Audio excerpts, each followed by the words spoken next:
এবারের ঈদে বিশাল লম্বা একটা ছুটি নিয়ে আমরা সবাই বাড়ি চলে গিয়েছি আর ভাবছিলাম এবারের সময়গুলো আমরা অনেক মজা করে কাটাবো।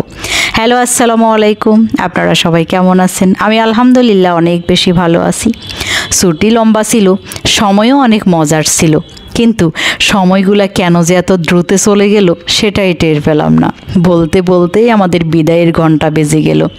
আর এই যে সকাল সকাল বাড়িতে দুটো রিক্সা চলে আসছে, আমরা আজকে চলে যাব ঢাকার উদ্দেশ্যে। লঞ্চঘাটে সকাল থেকে কাজ করতেছি। আমি এত ভোরে কখনোই জাগি না, আর ঠিক সারা রাত আমার ঘুম হয়নি। ভোর 6টায় আমি ঘুম থেকে জেগে যাই। জেগে আমি একদম খালি পায়ে হাঁটতে হাঁটতে প্রথমে চলে যাই শ্বশুরবাড়িতে। সেখানে গিয়ে আমার শ্বশুর আর শাশুড়ির সাথে অনেকক্ষণ বসে গল্প করি। আমার অনেক বেশি কষ্ট লাগে, আমার অনেক বেশি মায়া লাগে। আমার কাছে মনে হয় এই মানুষগুলা আবার আস্তে আস্তে থাকবে। তো আসলে আমরা জানি না যে কে কতদিন বাঁচবে, কাকে আমরা কতদিন দেখব। কত চেনা পরিচিত মুখ দেখে আসি, আবার গিয়ে দেখতে পাই না। শুনি যে এ গ্রামের এ নাই, ও গ্রামের ও নাই। সবারই একদিন যেতে হবে। কে আগে যাবে কে পরে যাবে সেটা বয়সের বিবেচনায় একদমই হয় না। আল্লাহ খুব ভালো জানেন যে কাকে তিনি আগে নেবেন আর কাকে তিনি পরে নেবেন। খুব মন খারাপ ছিল। ঢাকায় আবার যাব, আবার একা একা থাকবো। ব্যস্ততম শহরে সময়গুলো যে কিভাবে যায়, কিসের মধ্য দিয়ে যাই নিজেও জানি না। কষ্ট হোক, দুঃখ হোক, অসুখ হোক আর সুখ হোক, সব নিজেকে একাই সামলাতে হয়। সেখানে হেল্প করার কেউই থাকে না। আর দেখতে দেখতে আমরা আমাদের বাজারে চলে আসছি। এবার বাড়িতে খুব একটা নদীর মাছ পাওয়া যায়নি, তবে পুকুরের মাছ ছিল ভরপুর। আমার আবার নদীর মাছের চাইতে পুকুরের মাছই খুব পছন্দ, আর তাই আমি এবার বাড়িতে পুকুরের মাছ খুব মজা করে খাই। আর ঢাকায় আনার জন্য আমি বেশ কিছু পুকুরের মাছ নিয়ে নিই, আর লঞ্চে খাওয়ার জন্য আমি নিয়ে নিয়েছি সেওয়া মাছ।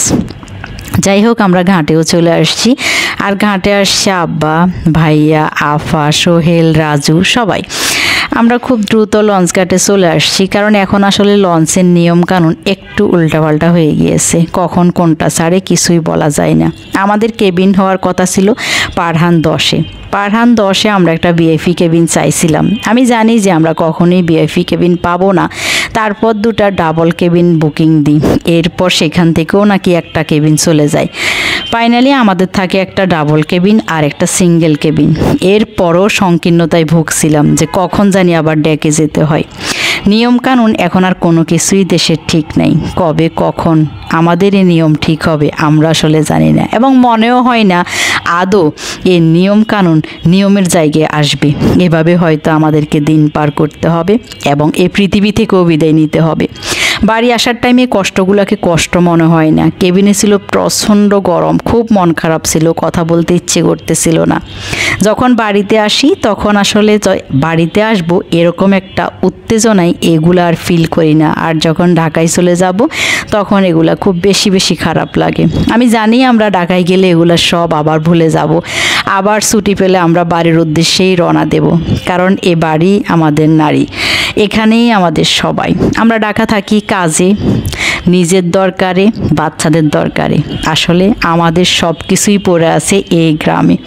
সবার ক্ষুধা লেগেছে, আম্মা কিছু রান্না করে দিয়েছে, আর আমি এখন সবাইকে ভাত দেব, কারণ খুব গরম পড়তেছে। তরকারি নষ্ট হওয়ার সম্ভাবনা খুব বেশি। এখনকার কেবিন বয়রা খুব একটা কথা শোনে না। গরম করতে বলে ঠিক টাইমে গরম করে দেয় না, দিয়ে যাইতে বলে ঠিক টাইমে দিয়েও যায় না। আর এর জন্য আমি সব কিছুই খুব কম কম করে নিয়ে আসছি। সবাই দোয়া করবেন আমাদের জন্য। Thank you so much.